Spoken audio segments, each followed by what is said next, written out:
All right. Welcome, welcome, welcome to the last official SHAC meeting of the 2022-2023 school year. How exciting. Thank y'all all for being here today. The time is now 12:16, and I officially call this meeting to order. The meeting of the Northeast Independent School Health Advisory Council is in compliance with Section 28.004 of the Texas Education Code and applicable board policy. The council's meeting today will address only the topics on the agenda. No other topics will be discussed during the meeting. SHAC meetings are open to the public. Guests wishing to address the SHAC may do so by emailing the SHAC committee at shac@neisd.net. Any person that causes disruption during the meeting will be asked to leave. Thank you for your cooperation. And with that, first matter on the agenda is the approval of the minutes from April 19th, 2023. Do I have a motion to approve the April 19? Thank you. Is there a second? Real quick, Ray. Yep. I have and this. We need a second before we can discuss it. Oh, we do? Yeah. Before we can make changes? Yeah. So do we have a second? Thank you. Okay. Is there any discussion? Okay.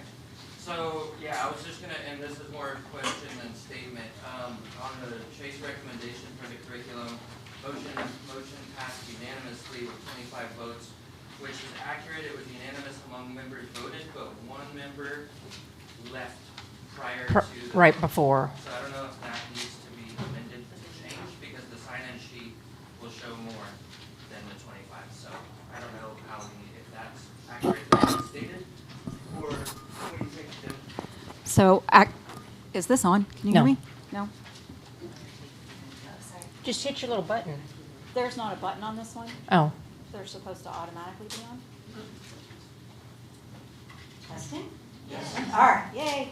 Actually, 2 people abstained as well, but abstentions don't count as a vote cast. So if you compared the sign-in sheet, there's 1 person left and 2 abstentions. So I'm with you. I think as long as it says unanimous of votes cast, you would be accurate. Okay. So it says passed unanimously with 25 votes cast. Do you think that would be stated correctly the way it is written? I would say yes, Mhm. but what do you think, Rachel? Can I make a comment? Sure. Am I allowed to make a comment?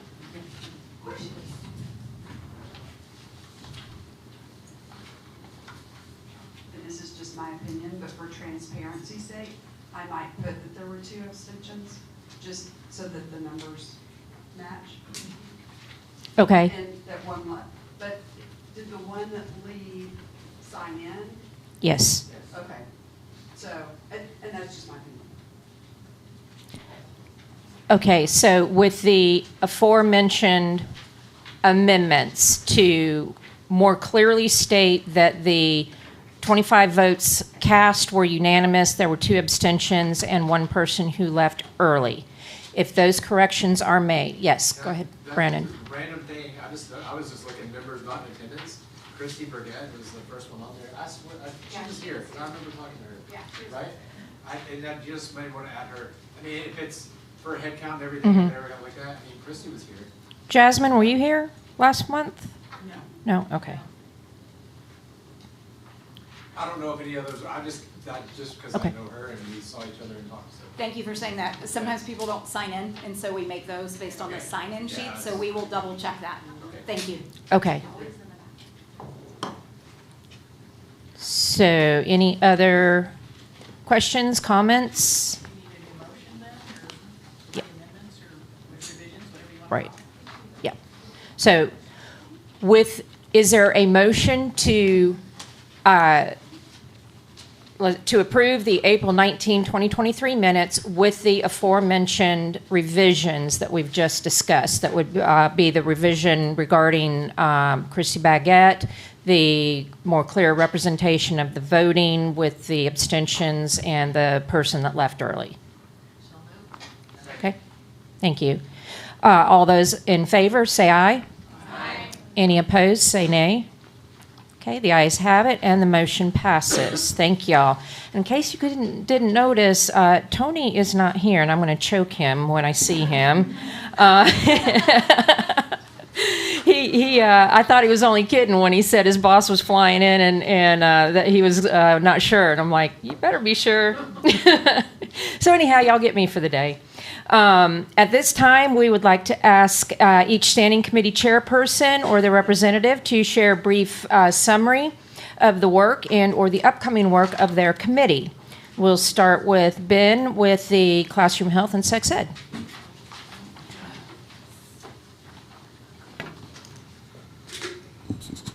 Hello, everybody. Thank you all for being here. Mine should be relatively short. Since the last meeting, we, as a group, approved the recommendation to present our curriculum to the board with the edits that, or with the caveats that were proposed. We took that to the board. The Chase Committee presented to the Board of Trustees. There was some question answer deliberation for those of you that saw it.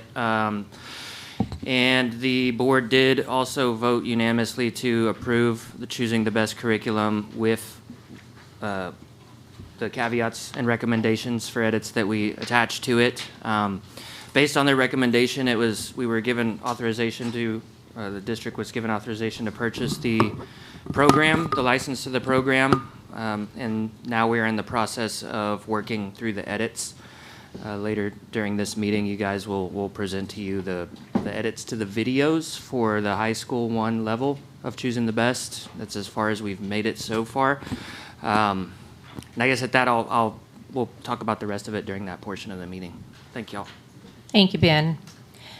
Debbie, will you come talk to us about what fitness and physical activity is doing, please?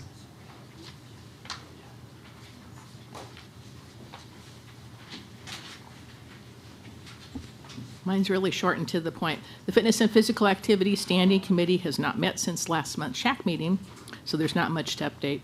We're continuing to work on our main goal, which is a wellness policy recommendation to increase the amount of recess for elementary school. Excellent. Thank you, Debbie. Jennifer Taylor with nutrition. Hold on, it takes a while to get up here. Okay, so we just had our latest committee meeting this morning, right before this meeting, and we are at the point where we're going to ask for some data from our friend Sharon about usage of free and paid breakfast and lunches at each of the campuses. And we also we're working on a Google form that we are going to work with Jennifer to send to each of the campuses to start asking questions about a lot of those before school programs and how often they're able to give their athletes or students time to stop in for breakfast and just kind of see how real that is at each of the campuses. So we're continuing to work on that. We'll be working on that over the summer. Excellent. Thank you. Safe and Healthy Schools. Is Priscilla here? No? I can speak for her real quick. Okay. Thanks, Brandon. So for Safe and Healthy Schools, we also don't really have anything new to report. We haven't met since then. So we're still working on promoting the already existing district app for suicide prevention and notification hotline, as well as behavioral health things.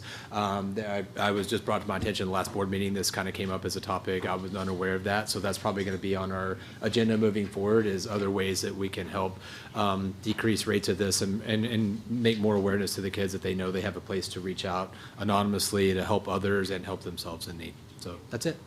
Thanks. Excellent. Thank you. All right. The next item on the agenda are the bylaw amendment revisions. And again, keep in mind these are recommendations that we are taking to the board. So is there a motion to approve the bylaw revisions as presented and submitted to the Board of Trustees? Wait, I guess I'm getting ahead of myself. We need to go over those. So if you pull up the sheet, the 2022-2023 SHAC bylaw recommendations, and Jen's going to put them up on the board. The first one is regarding Article 1, Section 3, the bylaws, is to reword this section because it is technically the responsibility of the Board of Trustees to establish and amend SHAC bylaws and not our responsibility to do it for them, but we can make the recommendations. So just doing a little bit of rewording on that area. And so that the change could be written so that the onus is on the board while still receiving input for the, from the SHAC committee. Any recommended changes to the SHAC bylaws that are requested by the SHAC must be voted on by the full SHAC membership prior to being presented to the Board of Trustees for consideration and adoption.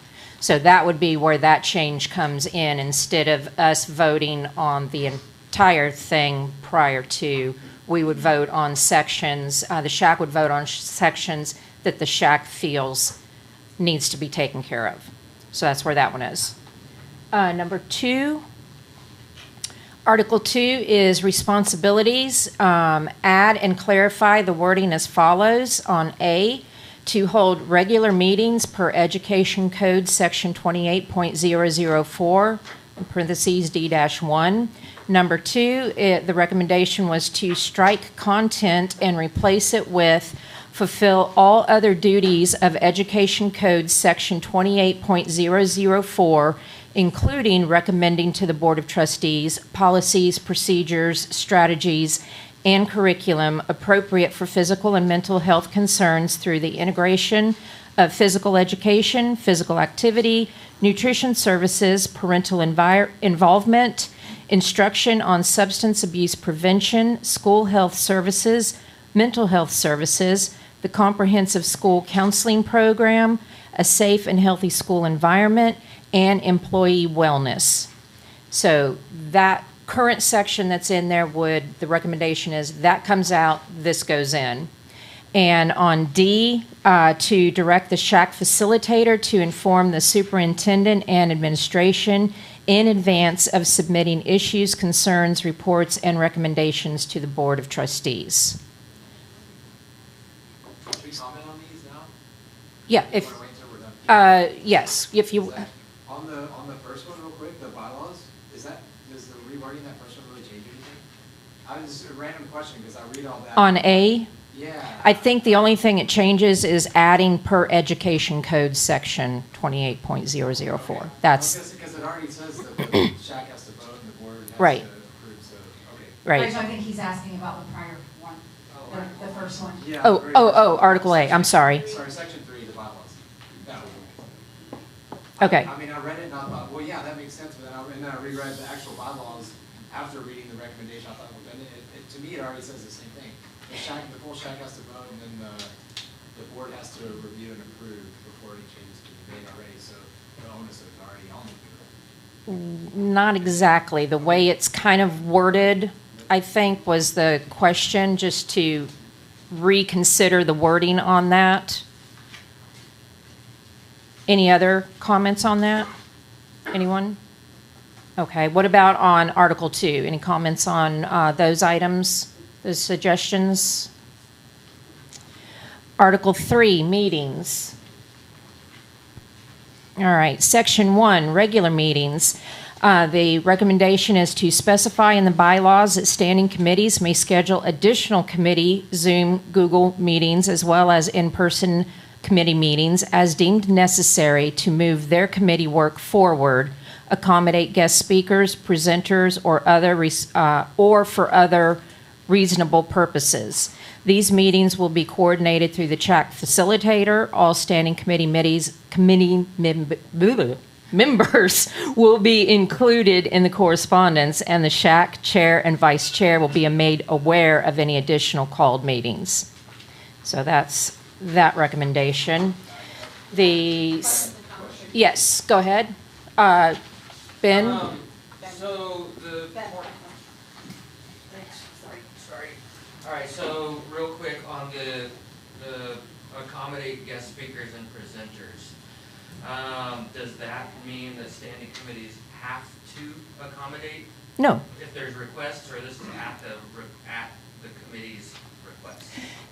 If a committee is looking to have a guest presenter, speaker, guest Zoom meeting with somebody, like we've had our publisher meetings, if for whatever reason, that can't be done on a regular schedule or on a regularly scheduled event that's already going on, then they can call their own. They Understood. don't have to.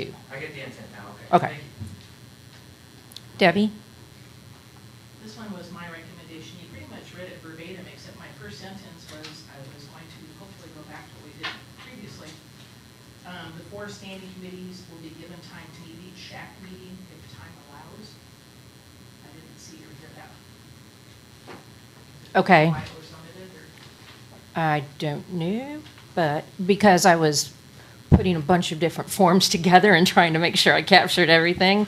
So just to include in the bylaws that the, Because we currently meet from, what is it, roughly 12:15 until 1:30, correct? right. But I mean, that's always been the policy, is to have them meet. The problem is it's been a busy year and we've been going, right. I think it should be spelled out perhaps in here, because people might just think that, oh, we just get together, we give our standing committee reports, and then we leave. But I mean, we usually have to have in the past time to Right. as a standing committee.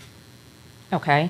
So you recommend, you want to add in the portion that, I had it reading, I'll just read the whole Yeah. thing, if that's okay. I had, the 4 standing committees will be given time to meet at each SHAC meeting if time allows.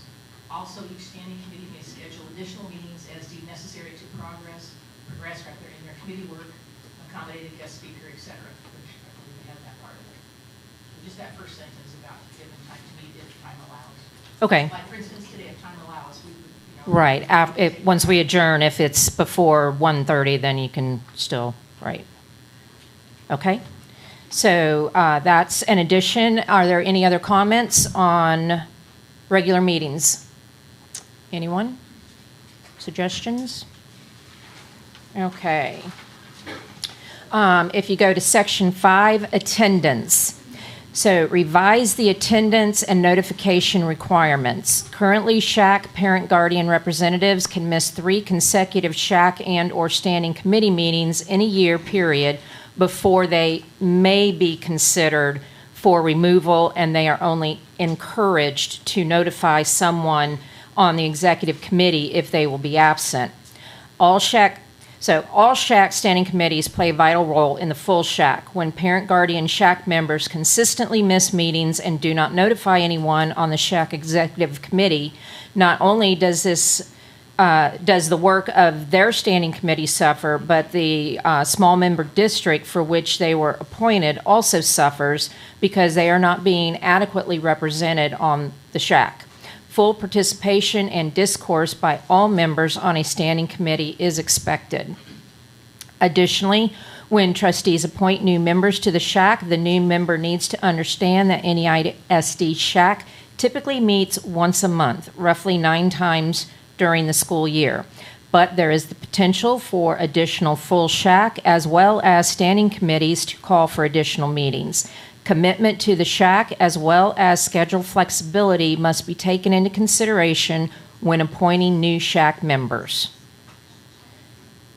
Yes, Ben? Sorry. So I like the content. My first question is all of that going to be written in the bylaws? Because that's a lot. Now, keep in mind, these are recommendations that are going to the board. The board is going to have to take, if they adopt them, they're going to take the recommendations and they're going to need to rework them and reword them. Yeah, I guess my question was the recommendation that this be Yeah. written that way? And then one piece of this that goes right along with it, but isn't specifically addressed that I can tell, is when there is a member that's consistently missing and needs to be replaced, the process and the timeline for that replacement, right? Because we have one member Right. that hasn't come at all, and we could have benefited from probably having that extra person. And with one of our members moving soon. Right. Right. And I think the discussion was had that she won't be able to be replaced until the board convenes on SHAC membership again regularly.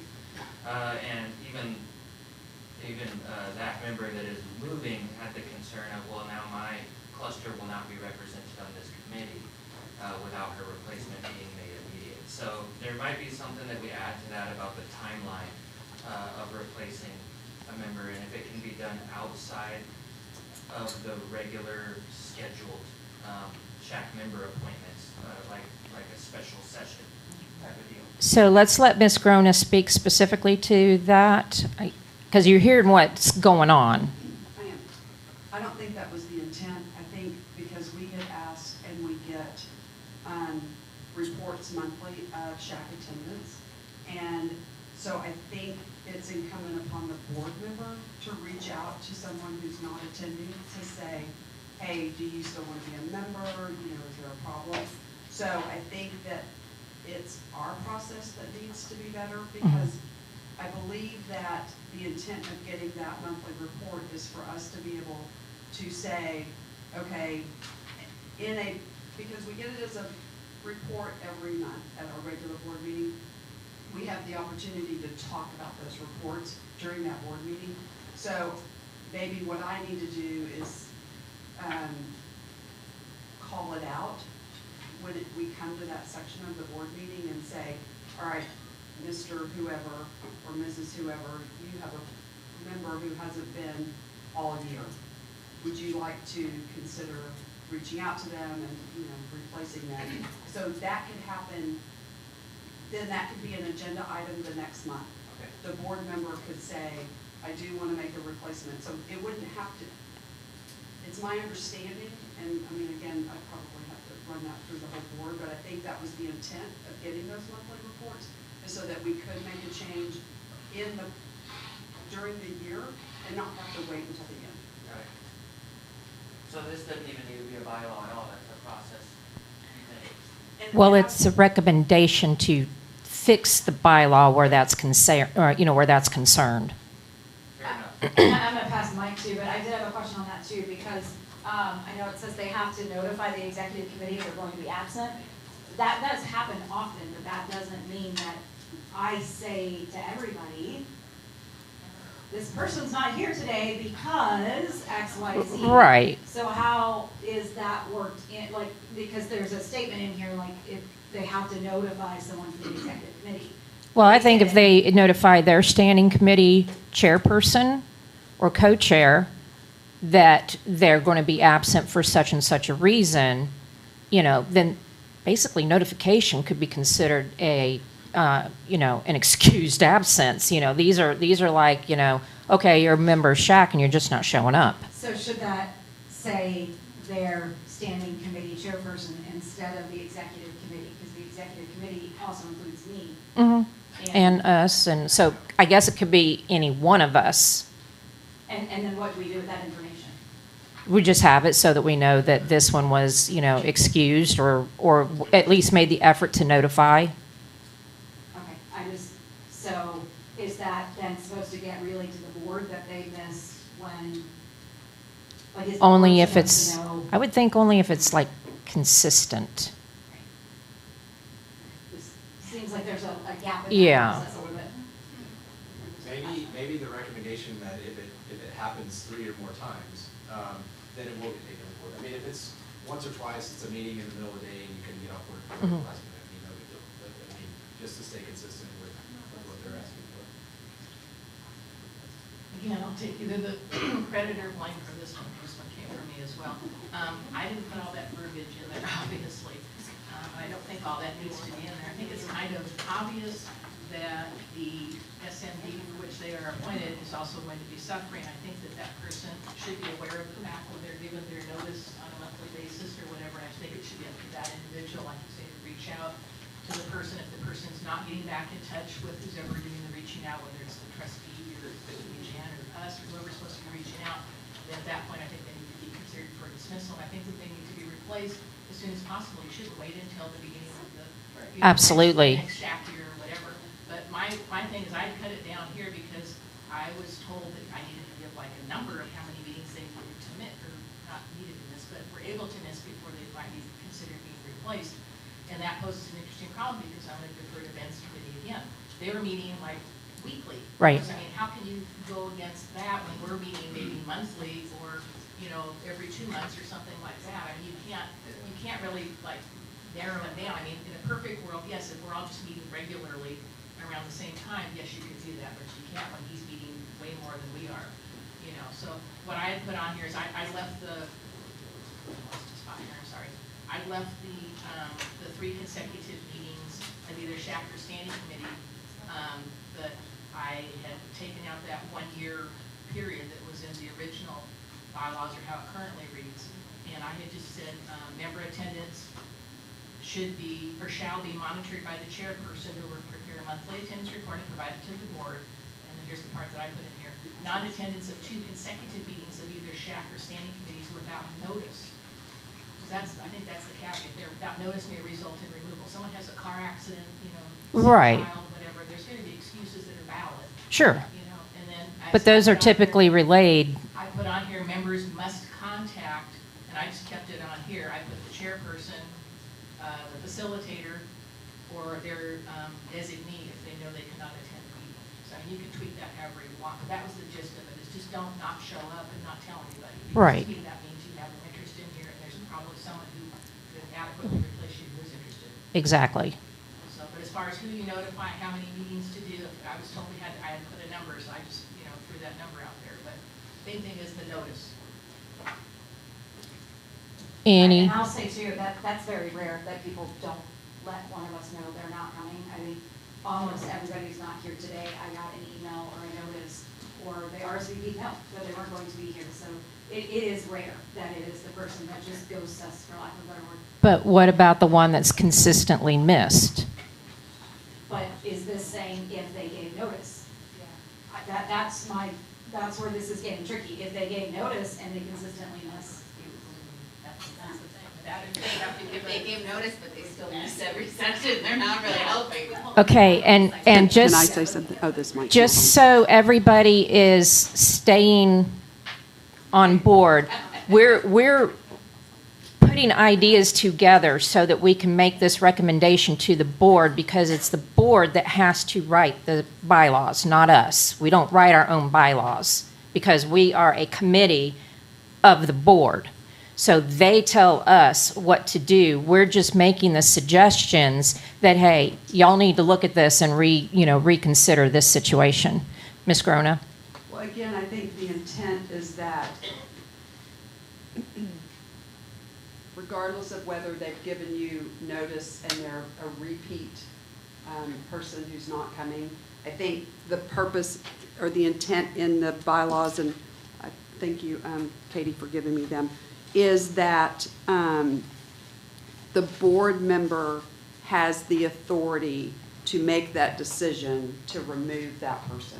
So if somebody is absent, it was non-attendance of 3 consecutive meetings of either SHAC or standing committee within a 1-year period may result in removal. So I think what it does is it's giving the board member the authority to remove that person, regardless of whether they are emailing you and saying, hey, we're not coming, but they do that every meeting.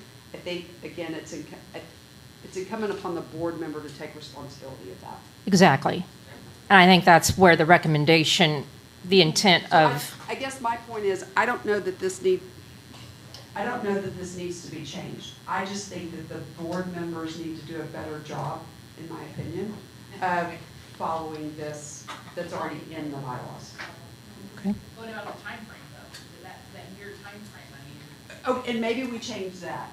And I think, again, maybe it's the 1-year period, because I think the intent is that we will review the list of the membership list every year, because we know there's going to be vacancies and we know we're going to have to appoint new members. So that may be why it's in a year, because it just, but I think that we as a board need to have a conversation that says, when we get that monthly report, is there a board member who thinks they need to take some kind of action? And if so, then that would need to go it would have to be an agenda item on the next board meeting. But that gives them the month then between to Right. contact the person, find out this, And find someone new. Right, exactly. So, So this gets the intent across, so, right. And again, we're not writing the bylaws for them, okay? These are yes, they're suggestions to help clarify certain things. Okay, and on section 7 of the agendas, change the word consultation to coordination to mirror the language of BDF local. Any comments on that one? Just my last comment, or one comment. Uh-huh.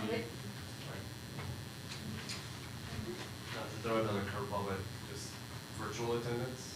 Right, so as long as a standing committee is offering some kind of virtual attendance, or I'm assuming that counts as attendance. Oh, yeah. Because when you're talking about, as meeting as frequently as we did, there were multiple times where, somebody was out of town. We have a pilot, he's always out of town. He attended every meeting he could, and when he couldn't, he did it by Zoom from his hotel room. So, that is up to your individual standing committees, how y'all work that. But, that's how we worked it, and we just kept that kind of an internal thing. And on that facilitation side note, because Tony and I are the ones who send in the attendance sheets, if a group met and they had a Zoom option, so I reviewed it at once, right? I print out the Zoom attendance, or I write on the sign-in sheet attendance via Zoom. So I do make sure that notation is made. Okay. Article 4, membership. Next one up. Okay. Membership criteria. Parents, legal guardians must have a child enrolled in the district, should reside in the single-member district they are representing, and not be an employee of the district. So a recommendation was for SMDs with full-time campus magnet programs and at the discretion of the individual trustee, residency requirements may be waived. If, after reasonable efforts have been made and the trustee cannot find enough qualified and willing parents or guardians within their SMD, they may appoint a parent guardian residing outside of their SMD, but who has children attending a full-time magnet program inside their SMD. Consider adding the following. The SHAC facilitator or appointing trustee, board needs to decide on which one, shall verify address and employment status of each SHAC member categorized as a non-employee. Known or suspected ineligibility of a member of SHAC should be reported to the SHAC facilitator, who will investigate and report the allegation and determination to the Board of Trustees within 3 business days. Is there any comment on that? Yes.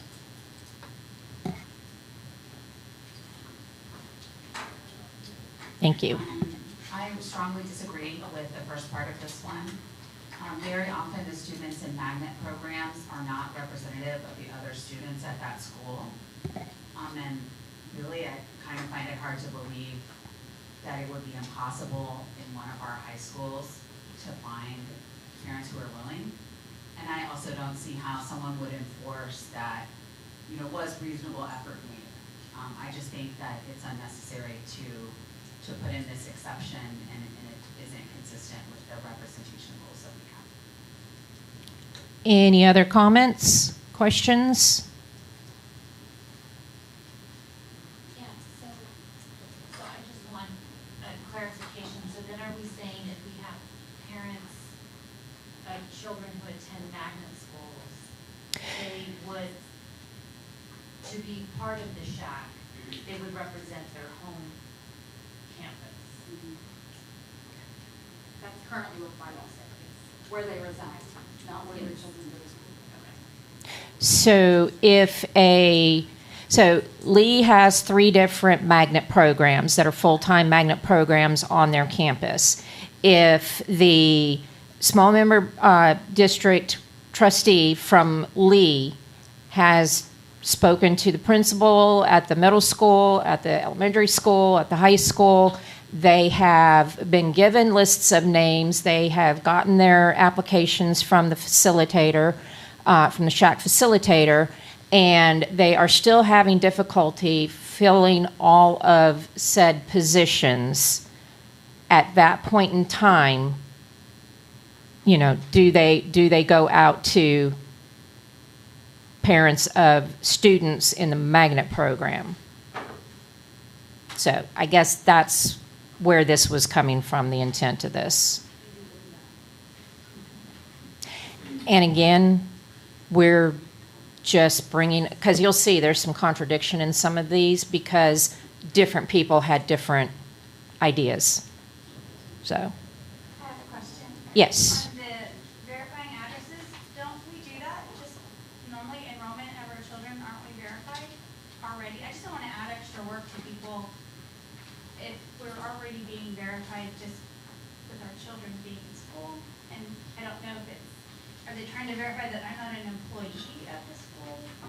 I think partly yes, if you're considered a non-employee member, because we have members of the SHAC who are the school board, or no, I'm sorry, that are part of the ISD, who work for the ISD, who also have students in the district. However, they are not parent representatives, they are ISD representatives. So even though they have students, so I think that that's where that verification comes in, is if you're saying you're not an employee, you're not supposed to be an employee. Well, and I think it's that their residence falls in the SMD they're representing. So yes, the employment verification piece, and then verifying that if I'm representing Churchill, I reside in Churchill, which is a little bit different than the school checking. So it's putting it into the trustee map to make sure the address falls within that trustee. I think Ms. Corona had something to add. Okay. And you are welcome to make these recommendations. I'm just going to tell you that this was the process, that board members could appoint someone who had a child at a magnet school, but they resided in a different board member's single member district. So back to the example that Rachel suggested, like if you have a parent that, let's say, lives in the Johnson community, but their child goes to NISA. So in the past, that parent was allowed to be a SHAC member for the Lee community. But when we got new trustees, they did not agree with that process. So that was when this changed. And so when we went through all of this last fall, each board member basically went through their list and determined if they wanted to retain that member or not. So we had some where we had parents living in one SMD representing another because their child was in a magnet, and then they got removed from that SMD for the magnet. So again, you're welcome to bring this recommendation. I'm just telling you that this is kind of going back to what we had, and I don't know how the board is going to feel for that. And again, I think the intent is to provide the suggestions where different people have found or thought that there were areas for improvement, and that's why it kind of came in the bulleted list like this. Go ahead. I just had a quick question. When it says employees of the district, does that include substitutes? Because a parent on the SHAC could be a substitute for the district, and how are they representing themselves as a parent or as an employee? And that's a good point. I believe that came up in the board meeting, if I remember, and a substitute is not considered an employee of the district. I don't remember what the rule is, whether it's contract or something, but they're not getting like benefits from the district or any of that. So they are not considered. So they are not, if I remember correctly, I can look at that. Oh, okay, so you are verifying that that was correct. Okay. Katie? I just have a question on that one. So if a board member I'm in a situation where there aren't applications submitted for their community, they may have placed people on, or they may have people named, and they consistently don't show up. So now the conversation goes to that person needs to be removed, and so then those spots just remain vacant? Or does this recommendation allow the board member to potentially still have some sort of representation in the SHAC. Is that what this is asking? Because if it's limited to the single member districts, but there is no pool for them to name, is that what this is doing? Is giving like some sort of a way for the board member to say, I still have people that want to be involved. They're consistently involved in my school, in the schools within my single member district, but they may not reside. So that question may get answered when we get to section 5.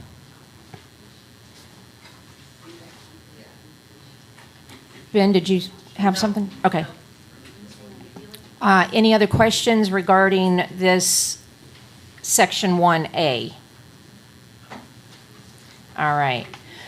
Section 4, conflict of interest. Consider adding the SHAC chairperson shall enforce this section. Failure to enforce this section must be reported to the Board of Trustees by the vice chair and may be reported by anyone. And I think that one, isn't that one about the not being in the district, the residency requirement, if I remember correctly.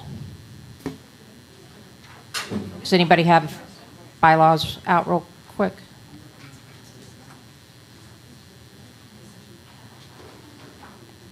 Okay, so all of these suggestions,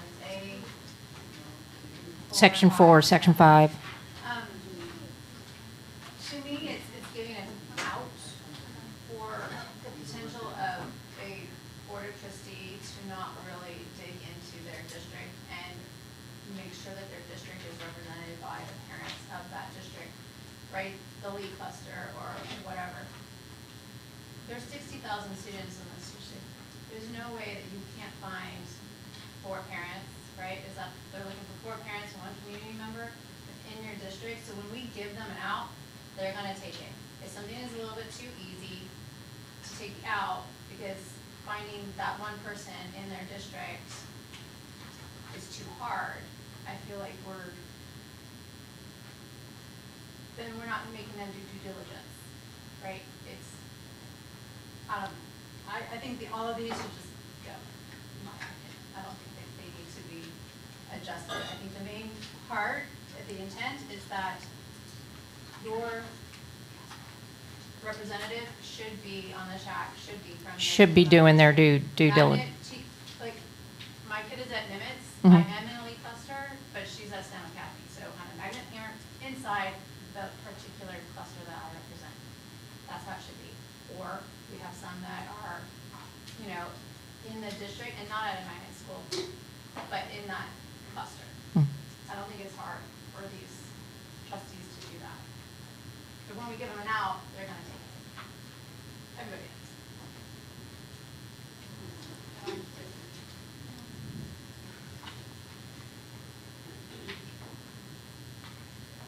I will tell you that in the past, if board members had trouble finding a parent in their community, they reached out to the principals. And it doesn't necessarily have to just be a high school principal, it could be elementary, middle. So there's a large community of people that a board member can get nominations from if there are no applications and they don't personally know somebody.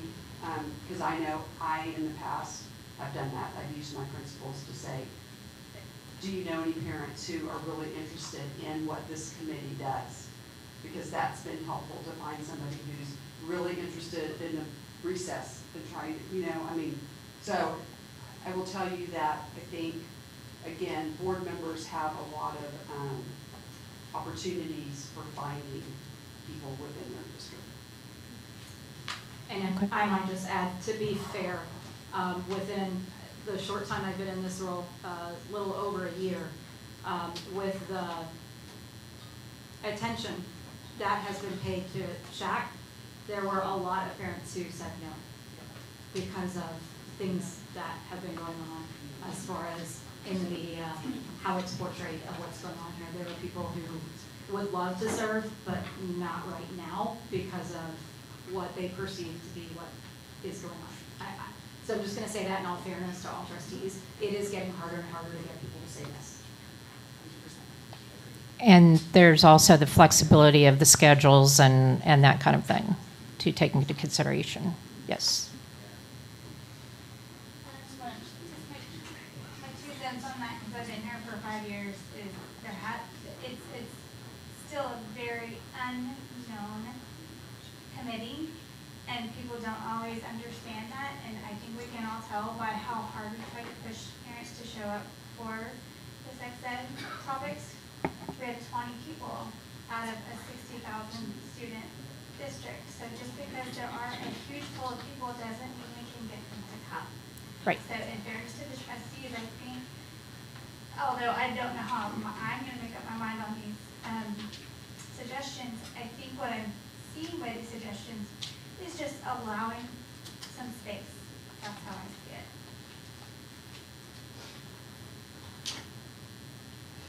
Okay, on section 5, and Katie, this might address yours a little bit. Consider adding this if the Board of Trustees foresees possible issues with obtaining the minimum requirements of 35 members.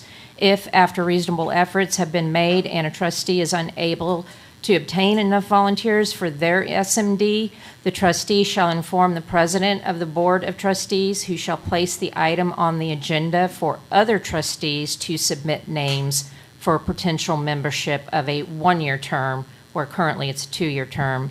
Names shall be drawn by random selection by the vice president of the board. Now, again, that's a suggestion. So, and what the board chooses to do with these suggestions that we're, offering is up to them. But questions, comments? All righty. Yes. Rebecca, right? Yeah. Hey, this one? It doesn't sound like it. It doesn't, so I didn't know if I needed to raise my voice. Okay, so for section 5, I have some reservations about this process or this recommendation. I wonder if we're talking about representation for the community values that we represent, and we have less than the allotted number, however, like for each one of those single member districts, however, those individuals are showing up regularly. Like, I'm just curious as to if we're just having that number of people just because we're allotted that number of people per single member district. It's in the bylaws currently that be made up of 35 parents and guardians with a maximum of 50. No, it's 4 times trustees, 28. Yeah, 4 times plus 7. It's 35 members minimum total. Okay. 20, like 4 times 7, 28. 28 plus Yeah. 7. Plus the 7 community members. I do have some reservations about that recommendation being considered for filling some vacancies that we might not be able to do so through the application. I would add to that as I'm walking it to Ruth. Also, by filling those vacancies, it takes away an opportunity that you might find somebody a month later.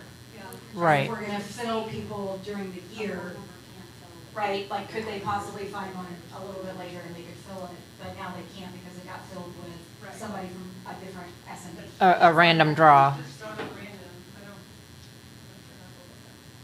I actually kind of like this one because I also think it would be a real incentive to work your network and find representatives that you think are good representatives of your district. So it would give an opportunity for our teams to not be suffering because we're missing people who don't show up. There's a mechanism to fill the spot, and there's an incentive to make your own picks so that it doesn't get filled, by random. Randomly, yeah. Any other questions, comments? I just find that really odd. I know, and trying so I see that point, right? Because it does allow the trustee to say, okay, I want to make it, but I would hope with that other one that the trustee can reach out to their principals, because otherwise we're saying that our trustees should fill each of their single member districts, but then now we can have a single member district that's unequal to others in representation. I'm just trying to understand that. Well, and I Is think how that I'm that was, understanding I think that was partly Ruth's point, is it highly encourages the trustees to, like she said, work their networks, go to the different sources, because if they don't, it's going to get filled for them by someone else. Which I'm not sure is equal representation, which is what It- we're trying to do. Right, and it So wouldn't each- seem like it's equal so each representation. board member has 4 people that they can appoint. Mhm. So I think if you're doing some kind of random drawing, then potentially you could have one board member that has 6 on SHAC and somebody that has 2. 2, right. So I think back to some of these other sections where it talks about the attendance and membership, I think that's where it's incumbent upon the board member to ensure that they're filling their spot. That's my opinion. Yep. And I personally feel like representation, you know, if you're the SMD for, say, Churchill, all 4 of your representatives shouldn't come from Churchill. They should come from other schools as well. You know, not all of them should come from just Eisenhower or whatever. That, you know, it gets spread out among, that's my personal, but. Just for context, Ms. Gomez, does this happen a lot where you guys struggle? I feel like we're kind of in, I feel like we're a little bit in the weeds, being very detailed. And I just feel like, is this going to be kind of a headache down the road versus just keeping it broad? Because I feel like we're kind of, I don't know a better word, but micromanaging the situation. And I don't want to be that way. Sorry. And maybe we should not call these recommendations as much as suggestions. And the fact that some of these suggestions contradict other suggestions, these are different people that have submitted these suggestions. So it's not all coming from one person. It's coming from all different people. I just put them all together on one document. So Well, think- one paper. I think initially, again, when we did the bylaws, I mean, we spent a lot of time going through the bylaws and redoing VDF, and I think there were some pieces to it where we were trying to, like for instance, going back to the very first one, under responsibilities where it was the ABC and it said, it says, according to state law, board policy, and the direction of the Board of Trustees, the SHAC shall have the following responsibilities. A, to hold regular meetings. Well, somebody then puts in here to hold regular meetings per Education Code, section 28.004D1. Well, basically, we've already said that. Right. In the first, where we said, according to state law, board policy, and the direction of the Board of Trustees. So I do kind of feel like we've tried to put enough detail in here, but yet not box you in as a committee. So I don't know. I'm not going to tell you what you can and can't do because this is y'all's committee. I'm just trying to offer you some Insight. insight as to what it's been in the past and how, you know, kind of what our process was to go through to do these. I mean, I think it's great that y'all have some suggestions that you want to make. But again, I think that please understand that we took a very thoughtful process in developing these bylaws initially.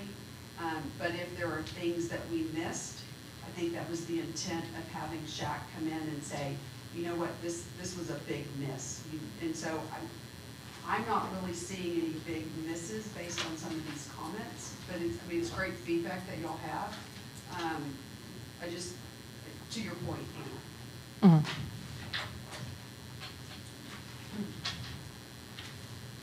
Yeah, I would reiterate, this membership is really getting in the weeds. If we just keep the trustee to their district and finding their people from their district, we avoid All of it. all of it. When you just say that, then that's that, and if they're not But- able to find someone at that month, then maybe they look the next month, and maybe they're just slightly shorted until they find someone in their district. And I agree, it is a little bit hot right now, but that doesn't mean that parents aren't willing to step up, especially when they start seeing some of the things that are going on, and they know that it could be better, or it could be improved a little faster, and people are willing to step. I didn't think I would ever be sitting in this seat, but I am, so I think it's possible. Okay. Anyone else? Then let's move on to Article 5, Officers. Clarify the voting rights of the SHAC chairperson and vice chairperson in ex officio status concerning their assigned standing committees. Do the SHAC chair and vice chair have a right and responsibility to vote on matters in the standing committee to which he/she is assigned member? This year, both the SHAC and Vice SHAC were past members on the Chase Standing Committee and continue to represent their SMDs in this capacity. Since this voting aspect was not clearly stated, Chase Standing Committee elected to treat the two parents with equal voting rights in the Standing Committee only. But when it came to full SHAC, then the bylaws were strictly followed. But that's the thing, is it's not in there currently, so fix it.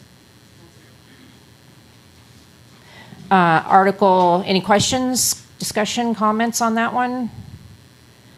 Let's go on to 6 then, Executive Committee. Okay, no, never mind, there's nothing on there. Article 7, Committees. Yes, yes.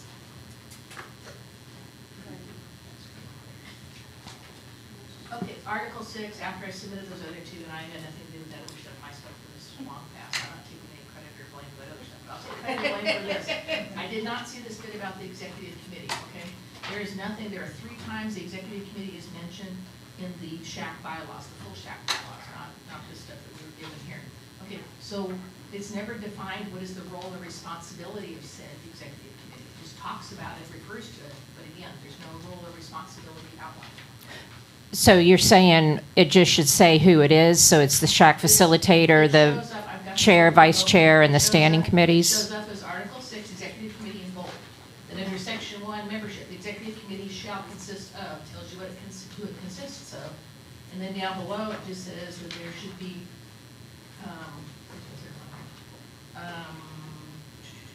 anyway, there's something just on here, it just refers to Executive Committee again, 3, but never really, here it is. That all committee chairperson shall report directly to the SHAC through the executive committee. Again, it doesn't really say, like, what is said committee for? I think roles and responsibilities of the executive committee to be specified. What she said.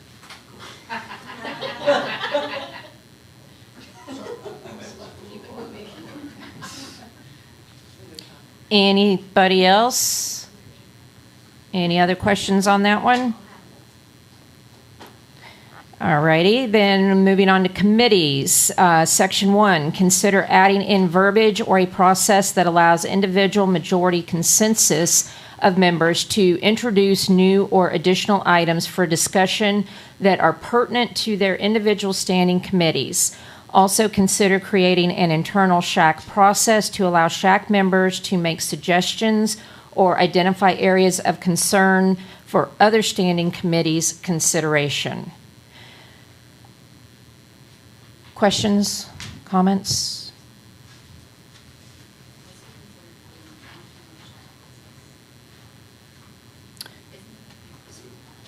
Anyone? Is more clarification on that? Yeah, just looking for clarification, I think. Is that a problem that needs to be fixed? Have we not had good? I'm not sure. I did try to create that Google form that I shared with each standing committee where they could suggest agenda items.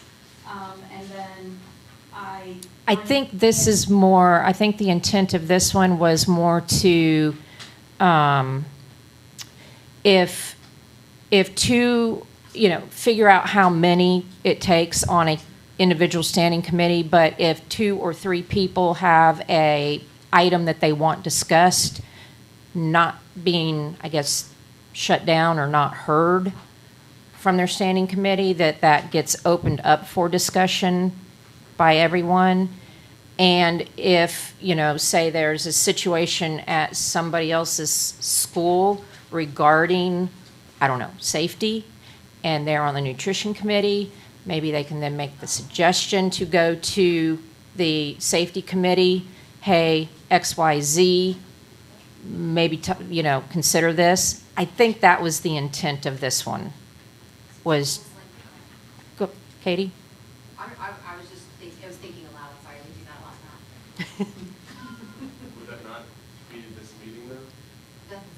Just kind of, I mean, isn't that where we would air things like that in these meetings? Because to be honest, I'll probably forget there's a mechanism to avail myself knowledge like in the meeting and say it. Okay. Well, my question to that would be, is that something the board needs to specify? Or is that something that the standing committee themselves need to talk about and come up with? I feel like that is really asking the board to micromanage the work of the committees. That's just my 2 cents. Any other 2 cents? Rebecca? I can't talk without a microphone. I guess to your point too, I would say that the SHAC email is also a mechanism for that communication to happen, but I think it's important that communication be shared with all SHAC members. So whether it's at these meetings or whether via the email, I feel like that's sufficient in terms of being able to get other input from standing committee members. Okay. Any other comments? Okay. Change standing committee chairperson shall be a parent guardian SHAC member, delete community member. That's on B. D is establish clear direction for the number of district employees per committee. Currently, one standing committee has 4 district employees and another standing committee has none. And specify the duties and voting rights of district employees in each standing committee. Some SHAC members feel employees should only be on the SHAC in an advisory capacity, with only parent, guardian, and community members having a vote. Other SHAC members feel that employees should have the right to vote, to fully participate in all discussions and voting matters.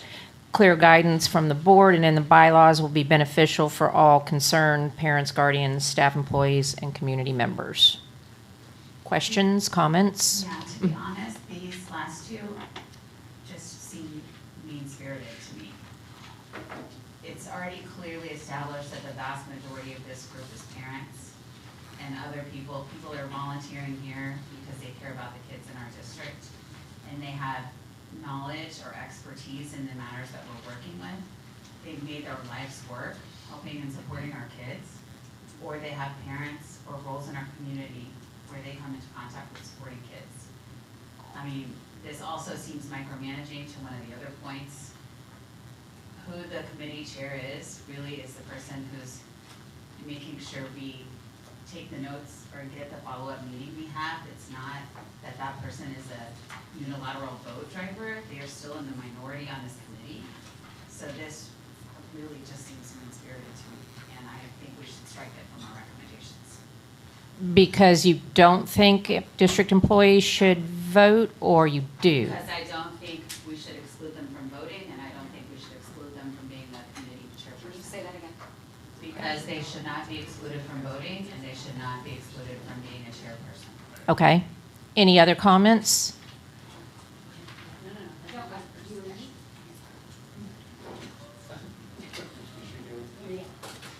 I guess just a clarification, because I'm going back to the spirit of the SHAC, right, which is a parent-led committee with obviously district support. So I probably need to go back and reread this section of the bylaws and how they currently are stated, but if this is just simply, if I'm understanding this correctly, simply just adding clarification. They're not in the bylaws at all. They're not, okay. Right. So So, I would say anything that brings further clarification to that, I guess reinforces the parent-led, district-supported SHAC, I would be in favor of. okay. Any other comments, questions? Just the one about the clear direction from the number of district employees per committee. I do understand the intent probably behind that so that they're spread out, but we also should take into consideration, because I think it's explained in the bylaws, like what, because employees aren't necessarily appointed by their, like, I'm not appointed Katie Steinhoff, I'm appointed as the health instructional specialist, so that's how Right. employees are named. So we also have to take into consideration what district employees, like their positions are appointed, because Well, because that could it's change. what they do with the districts, because if, I mean, now granted, as a health instructional specialist, like, okay, that's like a bad example. He is PE, like he's a PE instructional specialist. His role, like he has a committee to where if we have communications, we don't, like, where is nutrition? Like there isn't a district representative for nutrition. So where we used to have that and had more district employees in different areas because we had other district positions able to be named. And so I just felt like that needed to be taken into consideration because where our strengths lie in what our roles are in the district, it may not be in a certain committee. So if the district, if our job or if our role is to advise, then we should be advising to the committee that we can most represent. So like here I am advising Chase, right? As in regard to voting matters, I think that your standing committees can have really good conversations about those to where I think that can be, again, I feel like it's a little in the weeds and discretionary. As honestly, I went through a massive process with my standing committee and I made a decision to not be a part of the voting process, but then I also had the ability to be a voting process in the SHAC. Right. So I feel like that is something that as adults and as people that work in an advisory committee can have those conversations to see what works for their group. I agree. Anyone else?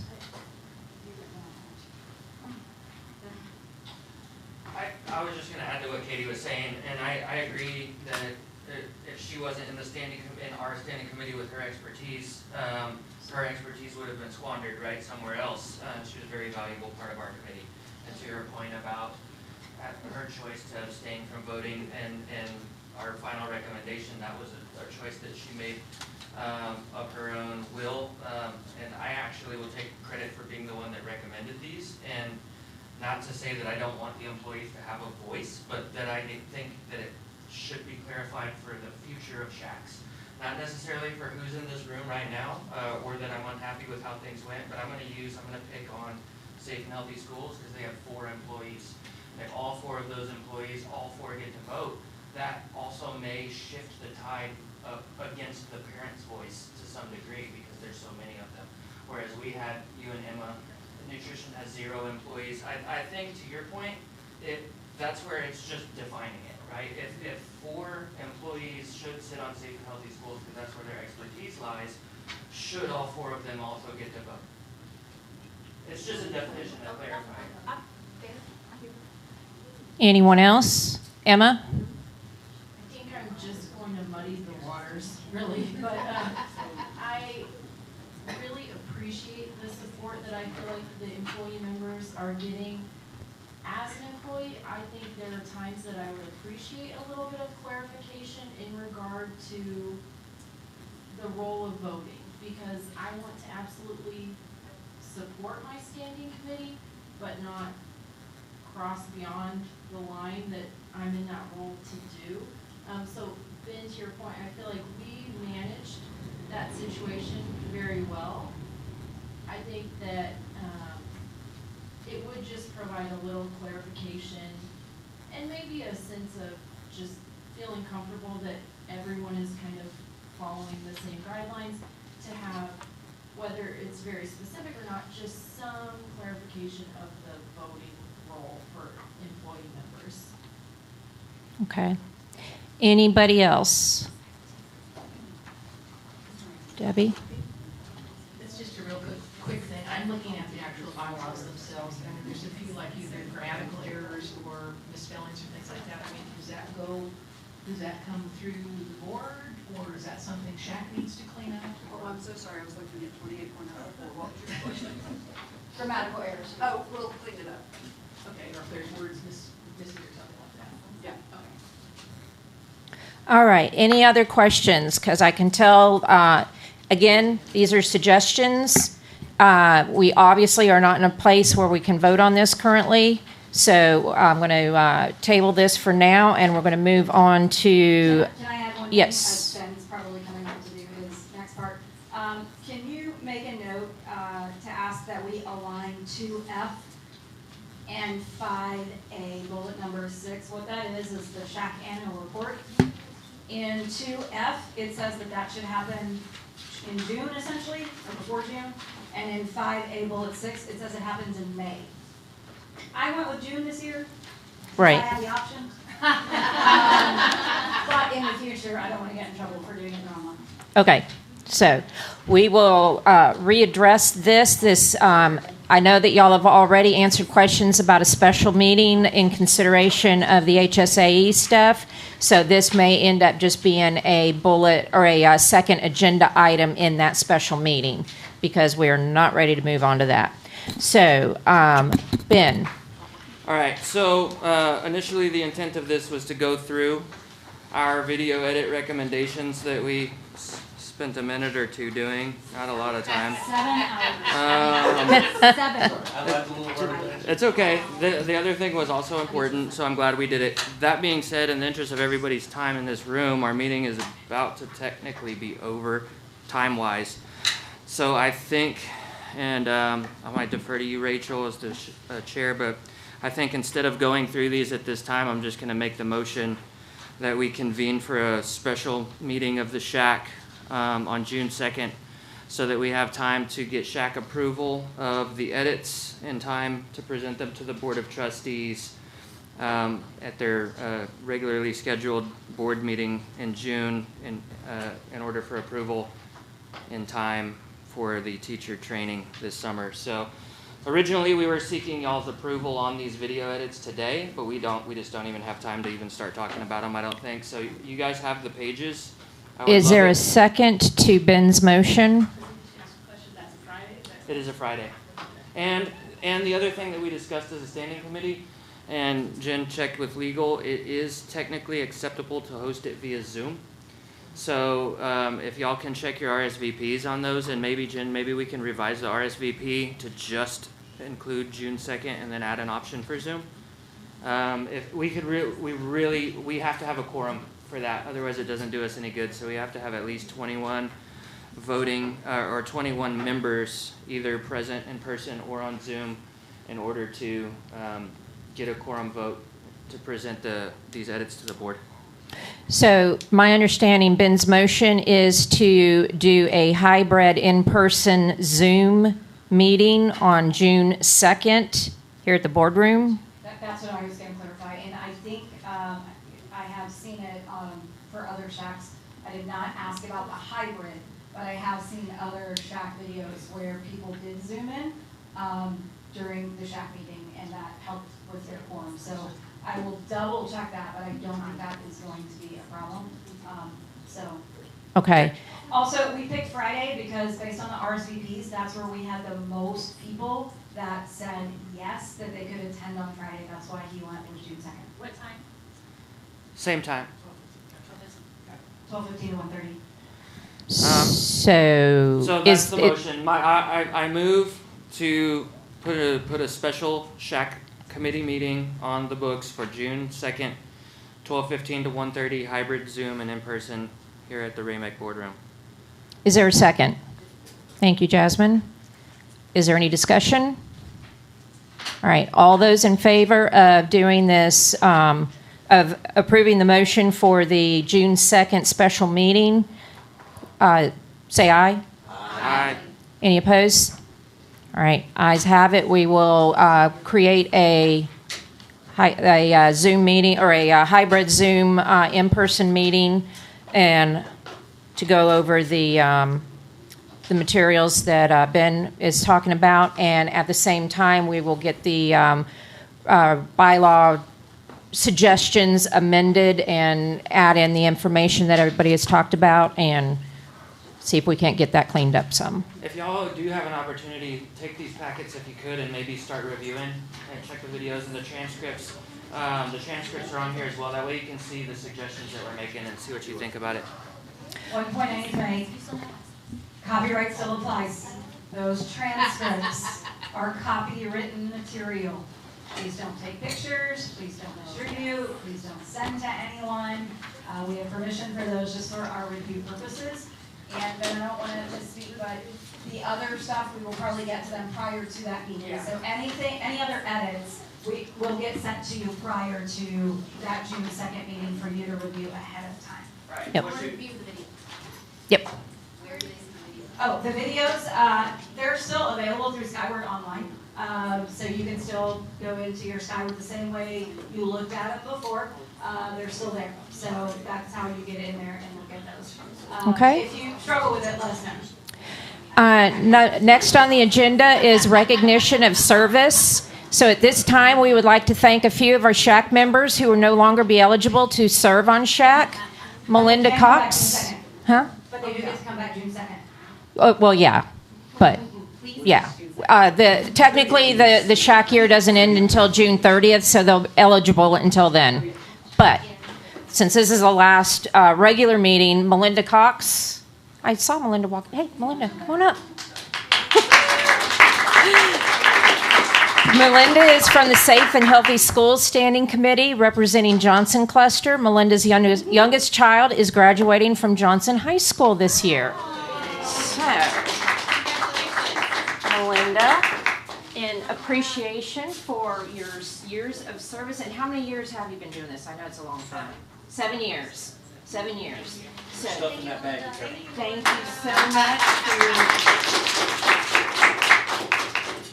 And Stephanie Adams. She's not here. Right. She's from New York. Stephanie Adams is on the Chase Committee. She represents the Churchill Cluster. Stephanie and her family are going to be moving to New York City, actually with the military, like in a month. And that's where she is right now, is trying to find an apartment, a little tiny apartment in New York City. She hopes to be able to serve again when they return. So we have a certificate and a bag for her as well. And when I'm sure we'll get that to her at one of the committee meetings. And the last one's going to be awkward for Rachel to do because the last one is Rachel. So I mean, since Tony is not here, although her certificate's not signed, I was like, you want to sign it yourself? So we want to thank Rachel for her service. Rachel represents the Roosevelt community, and her youngest is graduating from Roosevelt and Data. ETA. ETA. I apologize, ETA. There's a big difference there. And how long have you been serving? 4 years now. 4 years. Started in his 9th grade year, and yeah. So thank you, Rachel. Thank you. All righty. At this time, I'm going to adjourn the meeting. It is 1:34.